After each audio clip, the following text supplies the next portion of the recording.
Hello, hello. Buenas tardes, buenas noches. How is everybody doing?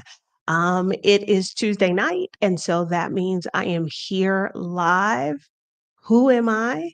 I am Adelia Abourshade. Although most people know me as Picky Girl Travels the World, and this is my channel. This is my little corner of the internet where I share tips, tricks, advice, knowledge, you name it, about all things travel, particularly solo travel, life abroad. I have been living abroad for the last 8 years, but also about money. I retired early at 45 and have been out here really enjoying myself ever since, living the life that I always wanted to. And I like to help other women do the same thing. So, if those are things that you are interested in, I think you found your people. We're glad you're here. Go ahead and subscribe to the channel. That way, we know that YouTube will bring more content like this to your feed. And if you turn on notifications, you will be notified when I go live, like I do almost every Tuesday night. Thank you to those of you I see live in the chat. And also, let me do a preemptive thank you to the folks who are going to watch this on the replay. Thank you so much. All right, so tonight it is not just going to be me over here running my mouth. I do have a guest. I think for some of you, a lot of you probably, you know her because she's kind of famous. We'll go ahead and bring in the one and only Jewel, aka Miss Bohemian Soul. Hello, hello, Hello, hello. Jewel. Thank But you for you are having low-key famous. me. You Whatever, are. whatever. Just regular, regular. Thank you for And having when when I say that, some of y'all might be like, she looks familiar. Um, she has appeared on uh, HGTV. She's kind of low key been all over the internet because she has a gorgeous, gorgeous tiny house. She's been in Essence magazine. So it is quite possible if you ever saw a beautiful tiny house, it's probably her house that you saw. And she is my guest tonight because I wanted to have a conversation with her about quite a few things. But in particular, those of you who have been around long enough to remember the podcast that I had for several years, I love talking to Black women who are living life on their own terms. And I particularly like the way that Jewel is doing that. So welcome. thank you. Glad you are here. I am happy to be here. Thank you very much. Now, I mentioned your tiny house. You built it in 2015, Correct. correct? Yes. Finished it in Okay. 2015. Yes. Started Okay. researching 2012, 2013. Started designing it around 2013, 2014, and finished. We started building in it into 2014 and wrapped it up in 2015. But that is, I don't think that that's where this all started. You didn't just like wake up one day and be like, oh, I want a tiny house. No, I didn't. So this started for me as my daughter was going into kindergarten, and that was the early 90s. Because my desire once once she was grown, I wanted to live in an RV and travel the world. And so as she was going into kindergarten, my my thing with her was, you've got to do very well in school, because when you graduate, you've got to buy me an RV. And I had kind of got her to sign up for it in kindergarten, as much as you can make a kindergartner. And she was on board for it. It was only as she's become an adult that she's reneged on it. But that was kind of like my great motivator. Like, you got to buy me an RV, so you got to be good in school. And Then as we got to the time where she was looking at undergrad and going to school, then got kind of more serious with like going to RV shows and stuff. And because my desire was to come off of being the very responsible single mom to being able to be just as I keep calling it irresponsible. I just wanted to have I imagined a lighter lifestyle where I could make decisions based on what Jewel wants to do versus how much money Jewel has in the bank account to feed her and her child. And so I wanted to experience that and started looking at RVs and then realized that wasn't going to be the experience because the ones that I like are really like RVs are really pricey. And started trying to figure out, okay, what does this dream look like, and stumbled on a story of a woman who had built a tiny house. And her story was, it was kind of after loss.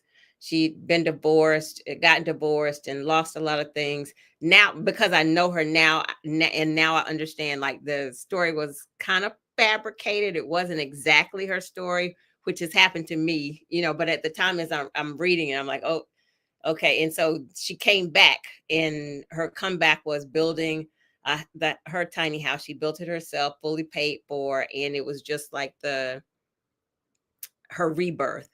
And as I looked at the pictures of her house, I was like, okay. And it was mobile, and I was like, okay, I think I want to build a tiny house because it looked so much more like home. Like an RV is whatever the RV is that it comes out of the manufacturer. So I was like, okay, I want to build a tiny house. And that started the journey. And like I said, that was 2012, 2013. And when I started, there wasn't the information out as there is now. So it took me some time to research and figure out how you do this thing. And so I was just telling everybody I'm building a tiny house, and everybody just thought I was a weirdo. And, and then I built it, and as they say, that I guess the rest is history. I've actually it premiered on HGTV in 20 2015. It was, yeah, it came out on HGTV the first time in 2015. So I've been on HGTV 3 times. So yeah, the first time was 2015, and it's just been a beautiful journey since then. You're on mute. I was going to say, is Said, it? like I said, low key famous. Um, I think it's really interesting that when your daughter was going into kindergarten, that the vision for the life that you had, you were like an RV, I can, go travel, I can do all these things. I am starting to talk a lot more about like we really need to begin with the end in mind, Mm-hmm. particularly I'm thinking more in terms of like when we want to become work optional and not have to work anymore. Because I think if more people went into a job thinking about when do I not want to be have to work here anymore, it Right. would shift Right. and What they impact say. Yeah. Yeah. some of the decisions that they make about saving and investing would shift completely, versus we kind of live from the front onward Mm-hmm. without like a real goal in mind. And I think that Absolutely. changes things. So here it was, your daughter, 5 years old, you knew I want my life to look differently in some way. For me, right around the time that I was turning 40, my oldest was already out of high school. The second one was in high school. And I was like, this life I got, I don't want this. I want something different. So I find it really interesting that you were already thinking about it then. Um, and then you said, so what was it you said? Because I was like, I need to remember this so I could ask a follow-up question. I don't remember it right now, but hopefully it will come back to me. Okay. So um, I am curious. you knew, or at least you thought you knew, that you would probably end up not living in a traditional house at some point. You were thinking an RV. As you said, RVs are not really like houses. Now, did that, knowing that that's where you wanted to be eventually, did that impact how you moved forward? I'm thinking in terms of like how much stuff you had in your house. Mhm. It did. Okay. It did. So, like, I knew it was still that lighter, easier, less responsible lifestyle. And so, raising my daughter, we had a 4 bedroom, 3 bath home. And when she left to go to undergrad, um, about maybe 6 months or so after she left, I put my house on the market. I wasn't really intent on selling it, but I always say God looks out for fools and babies, because I put it on the market, was talking to a friend because, okay, let me step back. She went to North Carolina Central in Durham, Eagle Pride, and I was going through mommy anxiety. And so I moved back. We lived in Atlanta. I moved to Charlotte to be closer to her. And so I was kind of going back and forth to Atlanta on the weekends, but I really, and then I got a small apartment here in Charlotte. And so I was like, I'm not really in the house. And so I talked to one of my friends who was a real estate agent, and I was like, I'm kind of considering selling the house. And so put it on the market, and it sold within like 7 or 8 days. And so it kind of made the decision for me. When I say God looks out for fools and babies, that was the year before the drop, but I forgot what they called it. The It's kind of like a crash. I The can't think of Great it. Recession. Yes. And so both the houses were just on the market forever. And that's why I say God looks out for fools and babies, because I was just trying something and got a hit within 7 days. And so that was a 4 bedroom, 3 bath house. And so that's my first start of downsizing. We had lived in the house for 10 years, and it was just like, oh my God, because we had a 2 car garage. Um, as I was going through this downsizing process, the entire 2 car garage was full of stuff that had come out of the attic and closets and things that you just kind of put away and don't pay any attention to. And so the 2 car garage of stuff, was some stuff that needed to get thrown out, need to go to, donate it. And from that point, and the work that I had to do to get the house together for sale, to the work to the house. At that point, I decided I don't want to own anything anymore. And I don't have anything against owning. I just didn't want that responsibility anymore.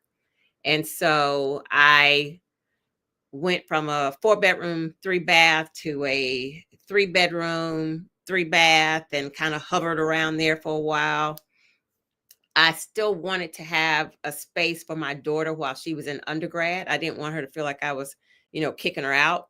And then 2 bedroom, 2 bath, and as she was going to law school. And I at that point, she's a Harvard Law graduate. At that point, I was kind of like, she's not going to need to come back home anymore. And so, even though she felt some type of way about it, I was like, this is it. Like, I'm not planning housing based on you have to come home. And so I kind of hung around 2 bedroom, 2 baths, because you're always thinking you got to have space for guests and an extra bathroom should somebody come over.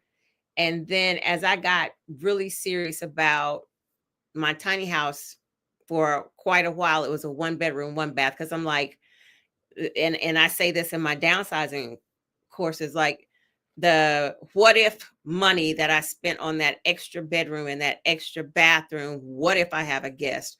What if somebody comes over? I don't want them in my personal bathroom. But as I thought, I'm not, I won't say a neat freak, but I keep my bathroom clean all the time. So somebody can still use that bathroom. Like, it's not off limits. It's just something that we kind of do as a society. Like, it's personal. It's a bathroom. And so the monies, the what if, you're planning on a what if, and but all of that money I could have been saving that could have gone to my tiny house. And so I finally got it and went to a one bedroom, one bath, so that I could save my money to build a tiny house. And but that was like over the course of 10 years, from the 4 bedroom to the 1 bedroom. And so I had the luxury of downsizing over those 10 years. So it wasn't as drastic as some people, are have to experience. But it helped me prepare for what are the must-haves that I have to have in my space, what are the things that I'm keeping, paring down to, just those things that move forward in this journey. That you mentioned a couple of things that actually come up. I work with folks who are looking to move abroad, and when we start to talk about, okay, well, what your housing costs are going to be, and they're always like, well, I need to get a place that's at least 2 bedrooms because family may come to visit. And when you said that maybe money, that just in case money, Like, what the if? number of people that what if the number of people who have spent probably more than they had to, definitely, and then virtually nobody comes to visit. Right. And it's Right. like, Or if they oh, do, you could a hotel, put them in a hotel. Yeah. be paying for a hotel for a Absolutely. week is cheaper than Absolutely. paying more expensive rent for a year. For the what if, we are always planning on the what if this happens, I'm going to hold on to this thing because I might need it. I'm going to hold on to this dress. I'm going to hold on to these shoes. I don't want to get rid of this dresser. We're always holding on to the what if, and oftentimes it's preventing us to move from moving into that next.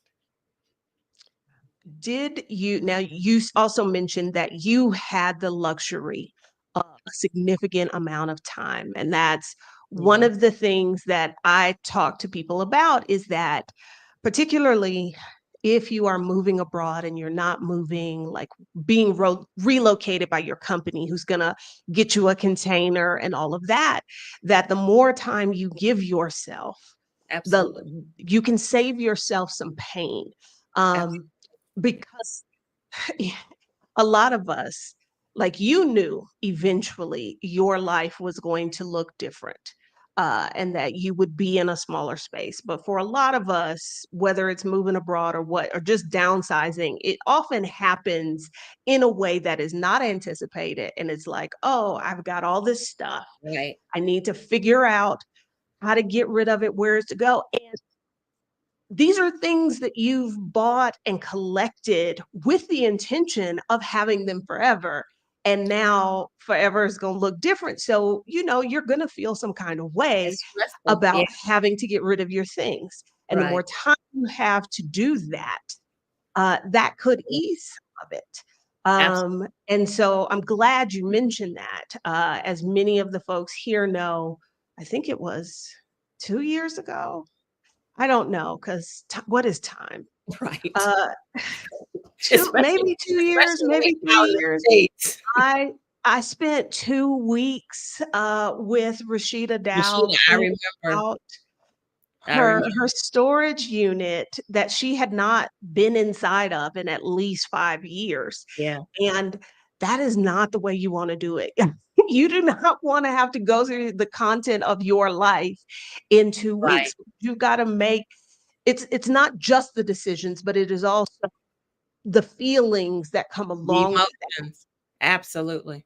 There's a lot of emotion And attached to. that's what I'm curious about, that as you were making that slow progress toward having the things. I'm not just going to say having less stuff, but really it's about figuring out what are the things that mean the most to you Right. and Right. having those. um did you go through some of that? Like, oh, this is from when the baby was, 5 in her kindergarten program. So, I am I frustrate my mother a lot because I'll get rid of something in a minute. So I'm not really the attached to stuff person. There are, there are sentimental things that I've I've held on to. I do actually still have stuff from my daughter being young, but I required it to be reduced to a container. And those sentimental things, those albums that I haven't wanted to get rid of, it has to be in this one, and not even a big container. It has to be in this container, and that was it.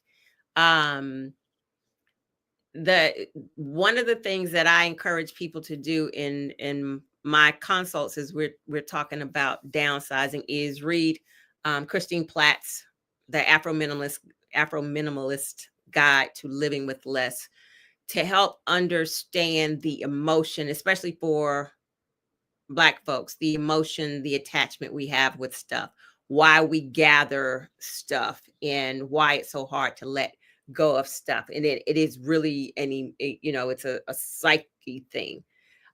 So that's the first thing. But for me, and as I encourage people, for things that I knew, one, my daughter was starting off on her own, so I was able to give her a lot of things to get her started. That was important to me, and that was really beneficial. And then giving things to family members and friends to help them, like things that you want to see live on, or things, and I say, you get to visit it. If it's in somebody else's house, you still get to visit that thing, if there's an attachment. Give it to somebody that you trust, that you know is going to take care of it, and you still get to visit and see that thing.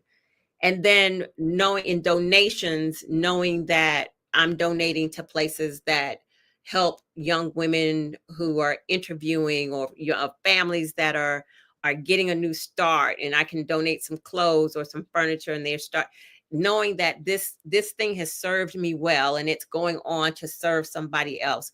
That is a lot of that helps a lot in that release of things. Like, thank you for the time that you've taken care of me. Now go and do that for somebody else. So that helped a lot. And then just as you start going through that process, your shoulders start getting a little lighter, because you realize, oh, this feels good. Like, this stuff has been literally weighing you down, and you don't recognize that until you start stepping into this process and doing it consistently. And for me, the other thing is, um, I want to be able to, I'm the person, as I started living in apartments, I, moved to a different apartment. One October, I decided I wasn't doing winter anymore, and I moved to Florida. I wanted the opportunity to move a little quicker, so that it's not so much of a process of packing and doing that. That also is heavy and expensive. And so when you start thinking about, I want to be more nimble, that the whole process becomes a lot easier. Like, this stuff is weighing me down to not be able to travel, or to do things, or even to have a clear mind. And once you start seeing the benefits of that, the whole process becomes easier. I'm glad that you mentioned, being able to help your daughter out as she was getting settled and getting started. Because I think there might be somebody watching this, maybe somebody here right now, maybe somebody who's going to watch it on the replay, and they're thinking, oh, well, that's great and good. Adelia moved abroad. Jewel moved into a tiny house. I'm not doing that. And I would say this is still applicable, I think, for everybody, Absolutely. because the vast majority of us have too much. And when I say that, I'm saying that you own things that you do not use. You're saving them for, what if, Right. Yeah. and they are weighing you down in ways that you aren't aware. They're taking up space when you think about, oh, we need to get a new house because we need more space. Right. Well, what is it you need more space for? Because I bet it's probably Stuff. stuff. Yeah. And um, I think about, particularly for our community, when we're, there are some of us that are at a place where we're thinking about, well, what can I leave the folks that come behind me? Right. And a lot of it is, we're thinking about like generational wealth and blah blah blah. And I think most of the conversations about that focus too much on after you are gone versus what can you do to help the young people in your life while you are here. Hmm. Because what a lot of people do is they hold on to all this stuff and they plan to leave it to their children when they go. Well, when you go, your child will have been an adult for a really long time and they've bought their own stuff. Right. Right. And so then it's like, because I've seen several articles talking about this in particular, as baby boomers start to pass away, Right. they have houses full of stuff that their Right. children do not want. No parts of it. Absolutely not. It's stressful. It's a lot to deal with as they're trying to grieve. And it's just too much to assign that responsibility. And as I think about it, it's like because they don't really want to do the work of the downsizing themselves. So they just leave it That part. for somebody else to have to manage. And nobody really wants to deal with that. Um And go like ahead. you said, the folks who aren't going to move out of the country, who aren't going to live in a tiny house, as I speak to my community, especially as the stuff that we see happening now in the States, my encouragement to everybody is to rethink how you're living right now and think of the ways that you could be making your life easy and lighter because you need to be prepared for the things. Anything. And stuff will hold you down and hold you back. Stuff has been linked to things like dementia and depression. Um, when I am and stuff and clutter, when I am kind of not feeling my best, I always say it is evident in my house. And I feel like that is one of the easiest ways if somebody wants to know because I'm usually, together. If stuff is out of order in my house, then that is indicative of how I'm feeling. And that's an easy giveaway for me. And people will, if they pay attention, they'll recognize like when you see bills piled up because there's a block. I don't want to look at these bills. I don't want to deal with this right now. Papers piled up. That is, almost the pre stages to hoarding. Some pre stages because it's just like I've got a mental block. I've got too much going on. I don't want to deal with this. I'll pile this here and pile this here. And before you know it, it's like in full blown hoarding. But the steps you're not paying attention to the steps leading up to it where you recognize I need to do something about this right now. And if you start doing something about this right now, that's when you can see clearly, like it is totally correlated to mental well-being. 100%. And like I said, by you, again, keeping all that stuff for what you can do later. I'm Mhm. like, what can you do to help the young people in your life or help someone else in your life right now? So your Right. daughter was just getting, her own real place and you were able to give her some I'm going to guess some fairly nice things. Nice stuff. Absolutely. Absolutely. Yeah. Yeah. I I had the opposite. My mother had a stroke when she was about 59 Mm, and was not able to come back home. And so I had to go through her house and clean it out. And she was the child of someone who was born during the Great Depression. mhm. And if somebody is watching this and they don't understand the significance of that, that is, you do not throw away anything Right. because everything can be reused in some way, Right. so on and so forth. So like there are 37 old yogurt containers because we never had store-bought Tupperware ever, ever, ever. There are boxes of the good towels Mhm. that nobody ever got to use. Mhm. And I, like again, I at that point I was married, I had kids, I had my own house. And so I'm having to go through all of this stuff. And so that's probably the thing that sort of radicalized me here, because I was like, I thought about all of the money spent, Right. all of the, oh, well, someday we will use that, or we will use that on a special occasion. And she never got to. Yeah. And so when I decided that I was leaving the United States, um, I thought about that experience, and I thought about, well, if I just hold on to this stuff and then, like you said, leave it to the kids to go through, they don't know. They won't look at the stuff from when I was in junior high school and be like, oh, here's mom, eighth grade prom picture. They're just like, these are some old pictures. I don't know who are these people in Right. here, and it Right. all gets thrown away. Right. And so I wanted to take that burden off of them. Mm. And, I had my chance to look at the last of those things, the things that were really, really sentimental. I scanned them.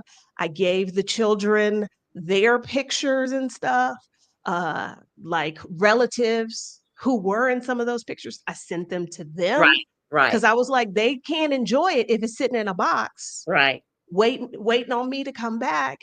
And I have no regrets. So I agree with you wholeheartedly, particularly because of the environment where we're finding ourselves now.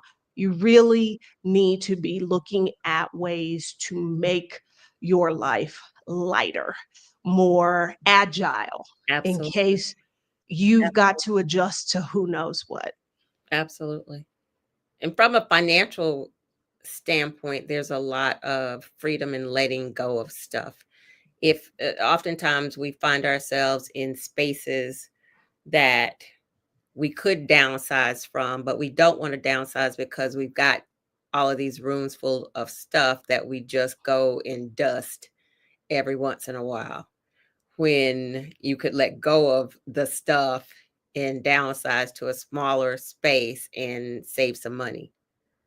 Um, Yeah. it's the societal things and expectations to your point. With you mentioning your mom had a stroke. I had a medical thing in 2007, and just blood clots in my lungs, and just didn't realize how close I was to not being here. And this was, where you have the regular dishes and then the fancy dishes. And then I had a couple of dresses that I was planning to wear for special occasions. And it occurred to me that every day is a special occasion, because I would have never worn these dresses had the medical incident taken me out. And so my dish strategy, that I would use paper plates, but here are the nice dishes that I use when company. So I stopped investing in paper plates, and these are the everyday dishes. I'm wearing these dresses, and because you again, it's the heaviness. So I'm moving all of this stuff from place to place, but I'm not using it. I'm just moving it. So I either use it or I let it go. And even that mindset, even the what ifs, that when I first moved into my tiny house, even after downsizing, I remember that I had, back in the back area, I had a little seaty area that was like a eating space, and I had two bar stool chairs to sit there. And the thought was, so it's just me living here, but the thought was, in case I have a guest, there's somewhere they can sit. And the one of the chairs, the way the chair stuck out, every time I walked past, I'd hit my foot on it. I'd hit my toe every damn time I walked past that chair. And then I finally said, well, you're the goofy one, because you've got a whole chair sitting here for what if. The what if doesn't happen. You're really the only one who eats here. Get rid of the chair before you break a toe. But it was just that thought process of, I need to have this just in case. This is what you're supposed to have. It is, Like, like the dishes. yeah, I can remember doing that with the, like, very first apartment. We got dishes and, like, I guess this is a very Black thing where you put out the place settings on the table.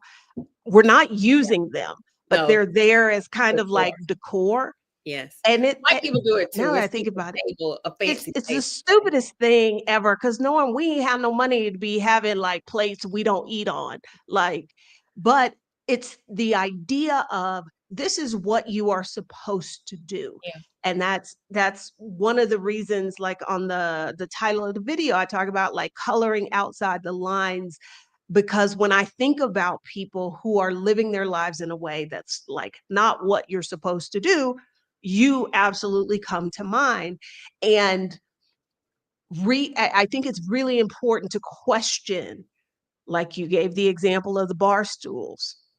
As you are experiencing something in your home that's not really working, Mhm. but your default is to go back to, well, you know, I got this eating space. I'm supposed to have something there, Yeah. is to question and interrogate that. Like, well, why? Does Right. that make sense for Right. how I live my life? Right. As opposed to, well, this is what you're supposed to do. You like when I was married and we built a custom house, like we had a formal living and a Yeah. formal dining. Yes. First of all, I don't want nobody in my house. Why did I need those? I also don't cook like that. But that's that's what you're supposed to do. Right. Right. So Yeah. I remember in my house, the big house in Atlanta, my niece and nephew, I think they were like 6 or 7, and I could hear them. They were leaning over the couch because they knew that area was off limits to them. And they were talking about me, and I don't remember the start of the conversation, but I could hear my niece say, "I don't know why she calls it the living room. She should just call it the look room because all you can do is look at it." And I said, she is not wrong. she was not she was not wrong. But I was like, I'm insulted. Get out of there. That's all you can do is look. But she was so right. It's not the living room. It is the look room because all you can do is look. No, no, we're not. This is more of admire, but keep going. And I had a whole 4-bedroom, 3-bath house that there was no need for all of that. I think if we approach things with, okay, how do I live my life versus this is what society expects me to have. And I don't even think that we're conscious of that that's why we're making those decisions.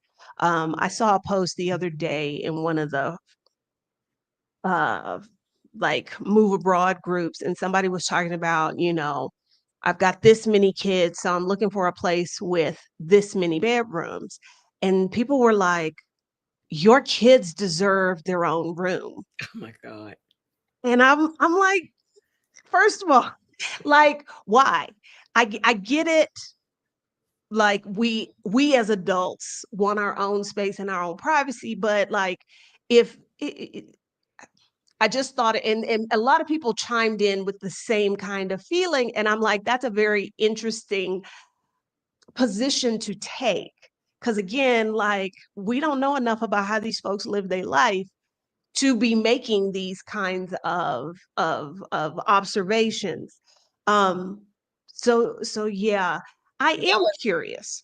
that was a thing in the tiny house movement too. As families were moving into tiny houses, people would be all in the comments, I can't believe you're going to try to raise those kids in a tiny house. And it was like, they deserve a big house. And you're looking around like, what is the tiny house going to do? Stunt their growth? Like, what is going to happen? Are they not going to grow to be so tall? But it's still, it's a house. It's not, we're not living in a tin can. So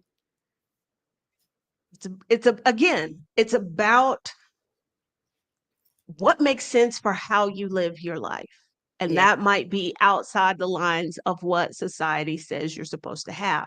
Now, something I am curious about because I have heard you say this, because somebody who doesn't know you might be listening to this conversation and get the wrong impression and Okay, think that you are a minimalist. I am not. You are not. Absolutely Okay, not. you are not.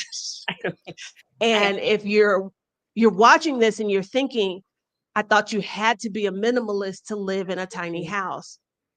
No. abs I live smaller. My house, so I saw somebody ask, "What is a tiny house?" The kinda technical discussion or definition is a house that's under 400 square feet. Sometimes it's mine with my little addition, it's 464 square feet, but it's typically a home under 400 square feet. My house also is on wheels, so it is movable. Um, the for me, it is living small, but I'm not a minimal. So the minimalist conversation it was big when I first started building my house. Um, Folks only had, 2 shirts, 4 pairs of pants. If it was 2 people in the house, they had 2 forks and 2 glasses, and, it was really they were really rigid about what you should have, less all of those things, and that ain't my ministry. This is my house isn't they had a lot of rules about how much you should spend on the house, and it shouldn't be this and it shouldn't be more than this size. And I was like, this is my home, this is my money, this is my retirement plan, so I'm building it to what Jewel wants and needs from a space. And so that's how I built my home. And then I've also lived in, so the movement as it started out was like a lot of young white millennials, and their thought process of housing was different from mine. I've lived in some really nice spaces. I didn't want to feel like I was going backward in housing because I knew that wouldn't be sustainable. It wouldn't be something that I enjoyed. And so my house has so many of my favorite things. The picture that you can see over my shoulder is actually from my 4 bedroom, 3 bath house. It's some things that I have, the favorite things, the things that make home for me have still made it into this space. Um, I don't feel like for me, minimalism and if that's your thing, that's your thing. Is stark for me, and represents for me represents like almost depriving myself of things. If I have to, I can only do this and I can only do that. That is the way it sets in my mind, and that's not how I choose to live. I absolutely have less. I live in a small space, so I have to have less. When I shop, I can't shop like, shop till you drop. I have to have a plan. If I'm bringing something in, sometimes I'm taking something out to accommodate. I shop more for quality stuff so that I can have it long term versus, there used to be a time sometimes where you could shop and just kind of be doing disposable clothes, weekend clothes, party clothes. I don't do things like that.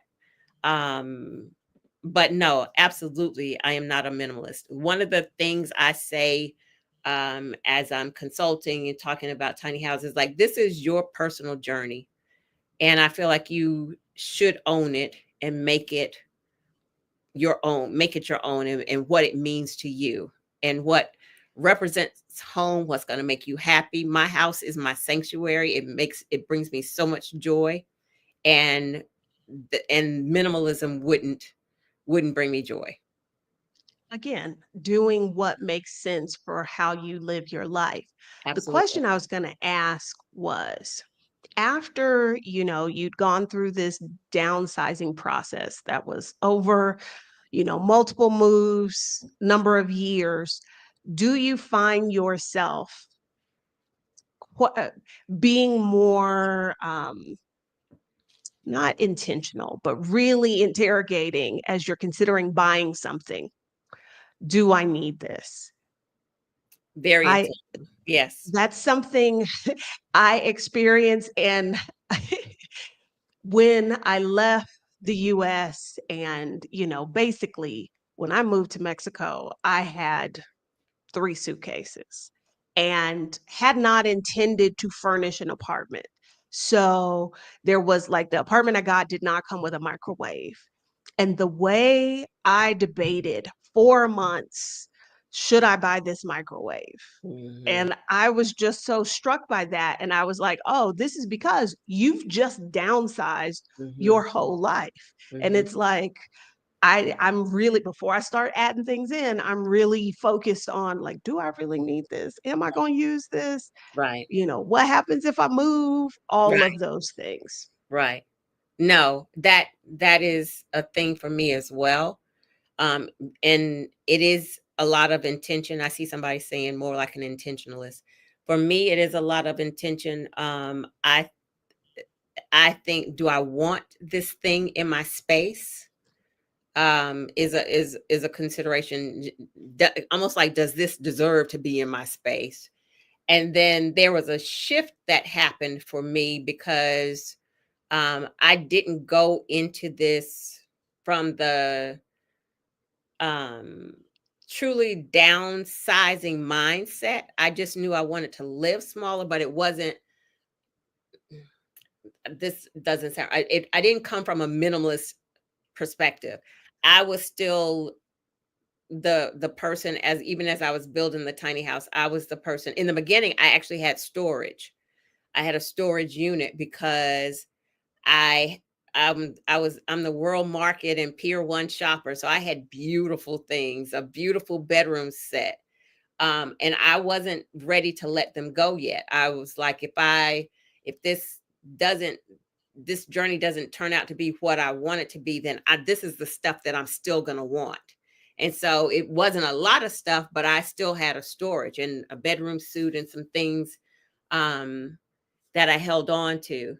For me, and so I was still, and I hadn't pared down all of my clothes. So I still had clothes and I was still the big suitcase. Like if I'm traveling, I had the big suitcase. And sometimes my suitcase might end up with a sticker that said heavy on it because I was still that person. And then just over the course of time, as my home has shaped me, because I always say it is bigger than the tiny house. This journey is so much bigger. I am now the backpack traveler because I want to be lighter. That it just resonates with me that I don't want to be bogged down with stuff. I'm the carry-on traveler. And I can travel like that for an extended time period because it feels so much better to not have to be worried about all of these things and all of this stuff. And so very intentional in how I shop. Like I said, pick quality stuff. I recognize that I've had some shoes. I have 3 pairs of shoes that are just top-notch heels. And I've had them for at least 10 years. I bought them in black tan and a print because they were just everything. And I've had them for over 10 years because they're good quality and they've lasted. They're timeless. And that's the way I shop. Very intentional as to how is this going to fit into my life and into my home. Now, you mentioned um, that when you envisioned, living smaller, whether that was in an RV, ultimately ended up being a tiny house, that was part of your retirement plan, but also giving you the opportunity to be irresponsible. And at face value, that almost seems very un-American, that you would want to be irresponsible, that are saying, "Oh no, I want to go smaller," not I want a bigger house, I want a house with a pool. You hear people our age talking about, well, what happens when the grandkids come over? Like they envision a retirement Yeah. that is centered around these folks. And here you are like, no, I want to be irresponsible. Part of it, I was a mom at 20 And so part of it is like the opportunity to not have to. 20 young black single mom, there was so much responsibility. Um Part of it is the lightness in doing things and figuring out who I am and doing things accordingly. And then the other piece of it is that maybe I'm not of America, because that has never been the dream. To That doesn't do anything for me. I want to move about and travel and see things. And so that to me is like a weight. That means I need to figure out how to work really hard to keep paying for stuff. And um, it also means I got to be in this one place all the time because I'm attached to this house on this particular lot. And I like that. I don't. I've always said I don't necessarily place roots, and so that is just all of that is kind of the opposite of what I feel. I'm the person that would just decide that I'm tired of being here, so I'm going to move to so and so. Well, just in what you said, like the thought of, okay, well, I've got to keep working to make sure I make enough to pay for this, that, and the other thing. I would say the majority of people are like, well, yes, that's what I have to do. And you're coming at it from a place of, I don't want to have to do that. So, how can I create a life that doesn't require me? Absolutely. And it doesn't, on face value, it might not be striking y'all as revolutionary, but it is. If you think about the capitalist, consumption driven world that we live in, that idea that I don't want to do that. I don't want to stay on this perpetual cycle of work and buy and spend, that I want to live my life in a different way. That is like radical. I guess I hadn't thought of it that way.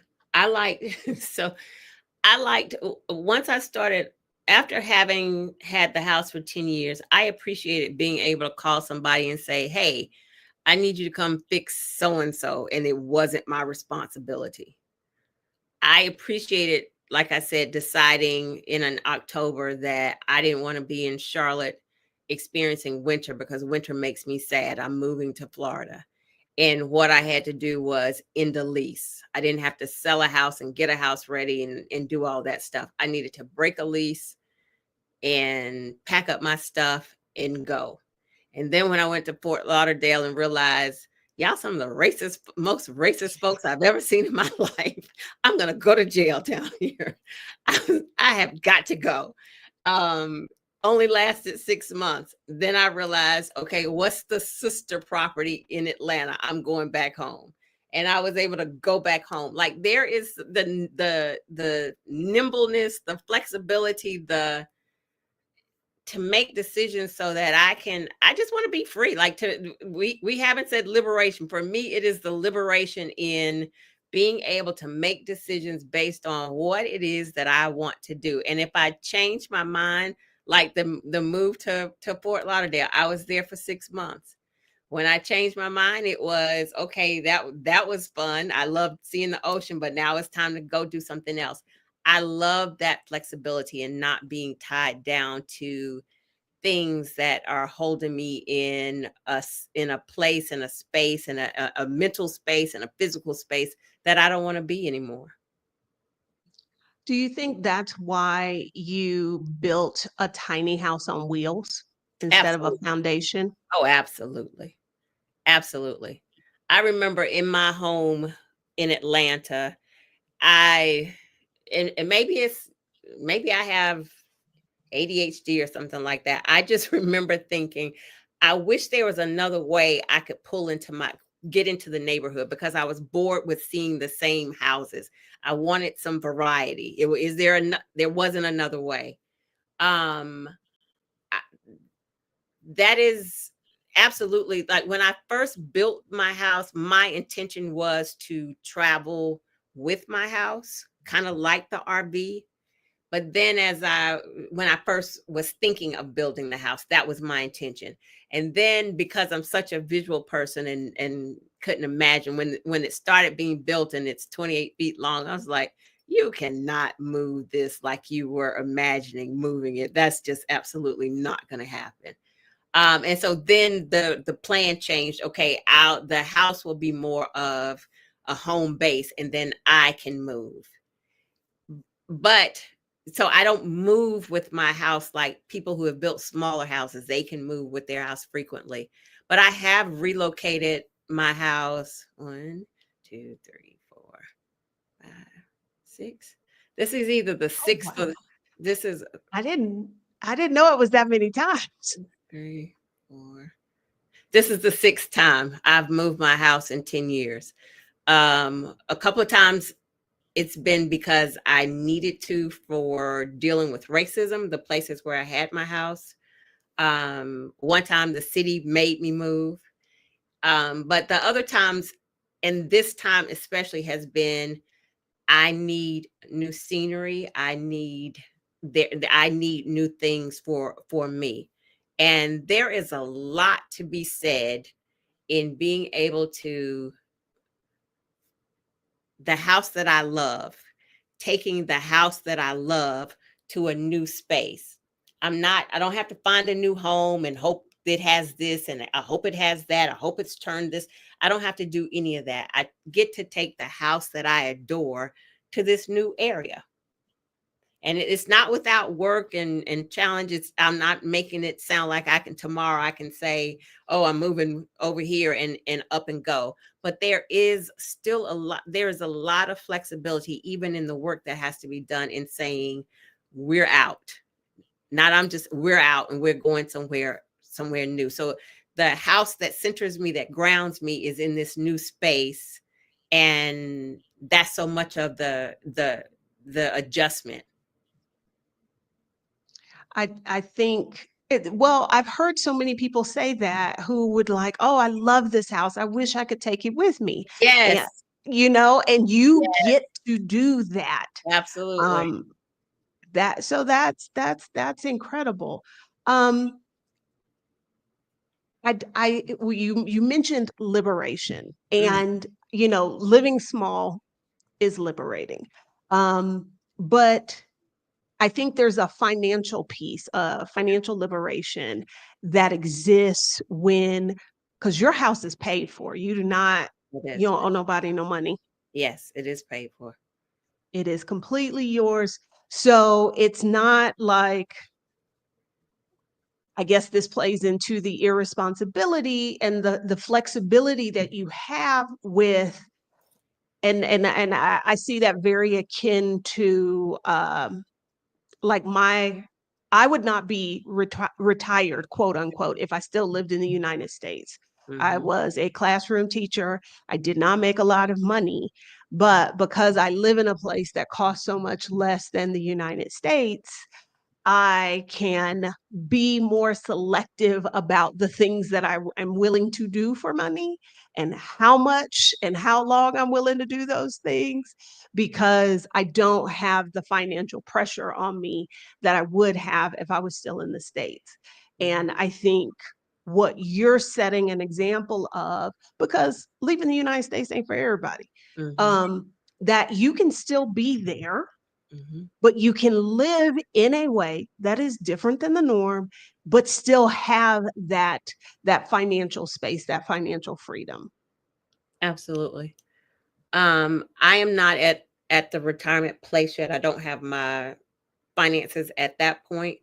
But one of the other things that I envisioned in doing this was I remember working at jobs and knowing I wanted to quit said job, but I couldn't because the mortgage, the this and the that.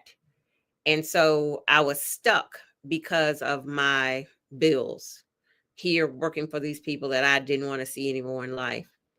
And wanted the opportunity to find a job, work in a place because I wanted to work there. I wanted to do that job versus how much are y'all paying? Because that's most of the conversation of how do you choose a job. It's based on how much money they're paying because I need to pay XYZ. And so I wanted the freedom to not have to do that as well. And so it has just been, I'm very open with sharing. I had a mini TIA, a mini stroke in December of 2023, and have been on um disability, which is less less money than what I was earning, significantly less money than what I was earning. But the beauty for me has been in recognizing, because I hadn't done the numbers. I'm not the financial person like you. I hadn't done my numbers. But then I realized, oh, I can live on half of which also says I wasn't doing my savings exactly like I should be. So that's a whole different conversation. But I can live on half of what I was making, because that was what I had been doing. And now that has ended. And so now I'm trying to figure out what's next. And the beauty in me owning my home, and as I'm figuring out what's next, is kind of, I feel like the rug was pulled out because that disability check ended. It wasn't the stress that I know I've had in times before, where it's like, okay, I got to scramble because I got these bills I got to pay. I got to get a job. It's not that scramble for me. It's not saying that I'm, without, I've got to figure this out, but it's not the, oh my God, I can't pay the mortgage, I'm going to lose the house. It is not that level of stress. My house is paid for. My little lot rent that I paid, I balled out and paid up several months because it's not a lot of money.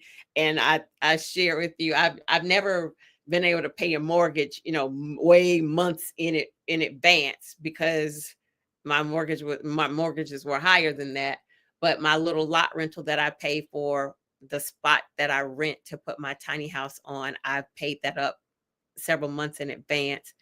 And the bonus in knowing I'll always have housing. I'll always have housing. Like, no one can take my housing from me. And the bonus, again, in knowing I don't have to stay here. If something draws me somewhere else, I could move my house if worse push came to shove. But there's a lot of liberation and flexibility in the way I live. And I've said, this was what I imagined as I was dreaming up this lifestyle. And now this is the practical application of, this was the dream. And it was more of a theoretical thing, but now this is exactly what's happening for you. That's awesome. Um, and we've been talking about your tiny house, and I hope that there is someone here, or maybe somebody who watches the replay, who was maybe like intrigued by the whole idea, and in hearing about your experience is wants to find out more about that. Um, you I think of you as like the tiny house movement spokesperson. I don't know if you think about yourself that way, I, but I'm can you tell laughing. folks Go ahead. who might come across this video, like, do you help people who are interested in possibly going tiny? Absolutely. I was laughing at you saying I was a spokeswoman, because when I my episode aired on HGTV in 2015, this older Black lady sent me a note, and she said she was in her 70s, and she in no way would consider a tiny house, but she was intrigued, and she's told me, she said, "You're the Harriet Tubman of tiny houses." And I love it. it made me chuckle. It's like, Harriet was everything. I'm not on Harriet's level, but her being older saying that to me just made me smile. And so when you said that, that made me think of her. Yes, absolutely. That is what I do. I am a not only a tiny house dweller, I am an advocate for tiny houses. I am a consultant, speaker, all of the things. And so And I really want to represent for us to be in the movement, because the movement is either 96% or 98% white. We're not in the movement, but there's so much benefit for us to be in the movement. And so I work really hard for the representation so that people can see. My tagline is, you don't have to give up luxury to go tiny. I want us to see that it doesn't have to be represent hardship or little, the little house on the prairie. Like, it can be a nice home. And so that is what I do, consulting. I want us to be able to navigate this journey, and I have the experience to help people do that. Right now I have a 4-week masterclass that is happening, and it is available. Folks can sign up. It is a self-paced. It started yesterday, but it is a self-paced masterclass, so you can still jump in and you'll be caught up. Um, 4 weeks, video lessons, worksheets, and a community.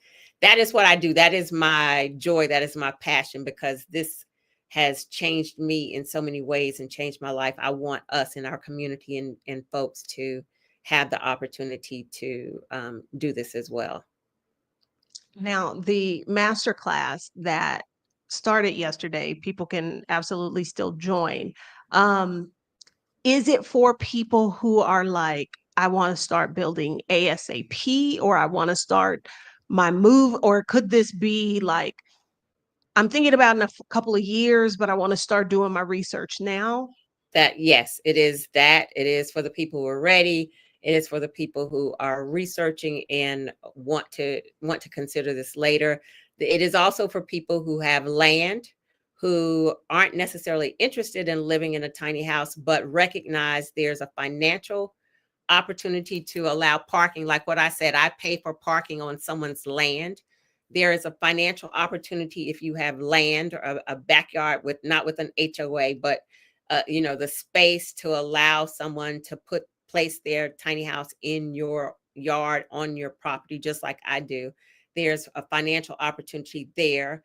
Or if you have housing and you want to build an ADU, an accessory dwelling unit, on foundation, a tiny house on foundation, or a tiny house as a single family home, just as the single home on a piece of property. It is for all of those people. This is instruction to help in all of those ways, not just somebody who wants to live in a tiny house, but somebody who might be looking for an additional stream of income, as we should be doing right now. Yeah. Yeah. Yes. Okay. So I feel like if you are at all interested in yourself living in one, or you mentioned the ADUs, I think, I don't want to say that's going to be the wave of the future, but I think with the way things are going, having an additional living space on your property, whether it be for your children, your parents, Right. to generate income, like Family that, count. Yeah. I think that is going to be something that a lot of people are going to want to do, and low key probably need to do. So, the link for uh, Jules' masterclass is in the description of the video, as well as I dropped it in the chat. And you didn't tell them this, with the class, it's not just like, oh, you get the videos and the Oh, no, workbook. you You can were. get more than that, right? Yes, yes, thank you, Adelia. So there are tiers, there are registration tiers. You can come in and you just want the basics. You can get the video and the workbook and do the work on your own. There's a premium tier where you can come in, get um, the video, the workbook, and then participate in a live one-on-one, a live session with me, with the group. That's going to be at the end of the 4 weeks. And then there is another tier, a VIP tier, so that you get all of that stuff, plus you get a 30-minute one-on-one with me to give you feedback on whatever outstanding questions you have on specifics for your journey that people can take advantage of. One of the things, I was just getting ready to say something. Darn it, it's gonna come back because It's right there. It's gonna come back. Okay. Um, because it was about tiny houses, It and absolutely maybe was. it was about, you know, when people were thinking about building or being a part of the community Mm-mm. It's gonna come or the back. course. Okay. It'll come back. Um, so people can take the master class, or they can consult with you directly, separately, that sort of thing. Um, is there something we need to say about tiny houses that we haven't? Yes, and thank you. It just came back. Thank you. So I do this work because tiny houses offer an opportunity to get to home ownership quicker. And year after year, we are last, Black folks are last in achieving home ownership year after year when you look at the numbers. And so the definition of insanity is continuing to do the same thing over and over again, expecting different results. So year after, and there's so many reasons we're not achieving home ownership. Like you see the news articles about all of the banks who are doing shady stuff, mortgage lending practices as it relates to race. So the game is rigged. We see that. We see it happening more and more. And so that is why I preach this sermon, because getting to home ownership quicker is so much of the game, and not and think rethinking the ways that we talk about wealth building and what that looks like. And you and I spoke about that on Sunday. The opportunity to, like I said, housing isn't a worry of mine right now as I'm navigating, what's next as far as my my job thing. Having that for us in our community, and that stress release, being able to say, we've got family land and blah, blah, blah. Let's put some tiny houses on it and take care of the family. Like this compound takes care of the family, where we're in North Carolina, South Carolina, and Georgia, and everybody's struggling on their own. Let's rethink this and take care of the family, and let's leave this for our generations. Our community deserves and needs that, and our bodies and our mental spaces need and deserve that. And that is so much of what I want for us in our community. I think it is important to be reminded that we deserve that. It is Mm. not something we've got to do to earn, because a lot of American culture is about you being here and being human isn't enough. You've got to work so much. You've got to do this thing to prove your value. And no, we do deserve that. We have somebody here who is in the class Oh, and wow. said just day one Yes. wealth of information. So, Thank you. y'all, if Thank you. if Yes. you are interested in tiny houses, this it I don't here's the thing. There's a lot of folks on the internet selling classes and workshops and all of that. I- we've already established, like, you are the tiny house lady. You are the tiny house spokesperson, the Harriet Tubman of tiny houses. Who better to guide you on this process? Who better to learn from than somebody who is dedicated to doing this work for our community? Like, to me, it is a no-brainer. Um, I say that so as yeah. well. The movement is either 96 or 98% white. And what I learned early on, as I jumped into the movement, and I was all happy to be in the movement. And then my first experience in an RV park um, ended up being a racist experience. And I was like, I didn't even factor that in. Like for just a little bit, I had forgotten I was Black and that my journey was going to be different.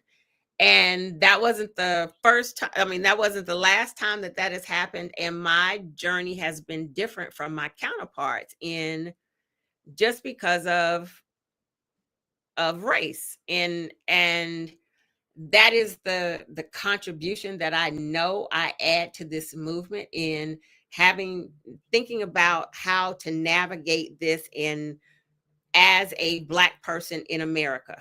My counterparts can't offer you that. And as I tried to push against them to talk about this, they didn't even want to talk about it.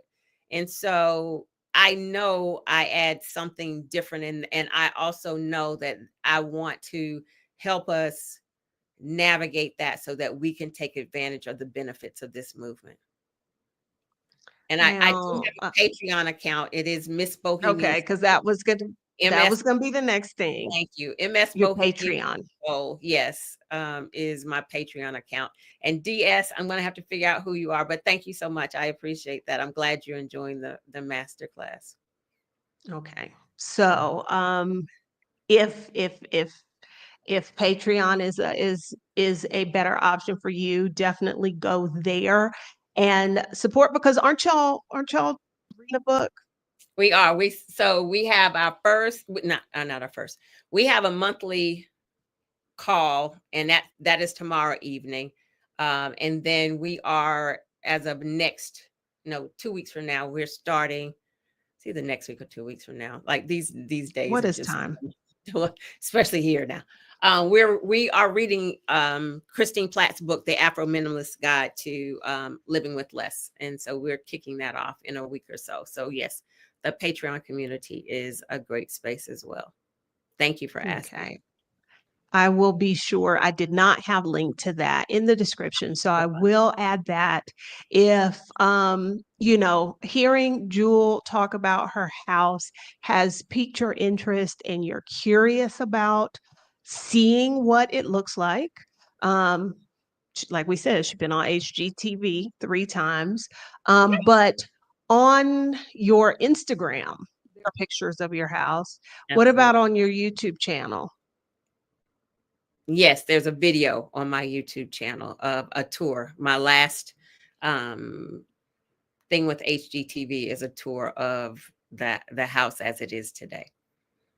Okay. All right. Well, thank you for No, thank you. coming and joining us today and having this conversation.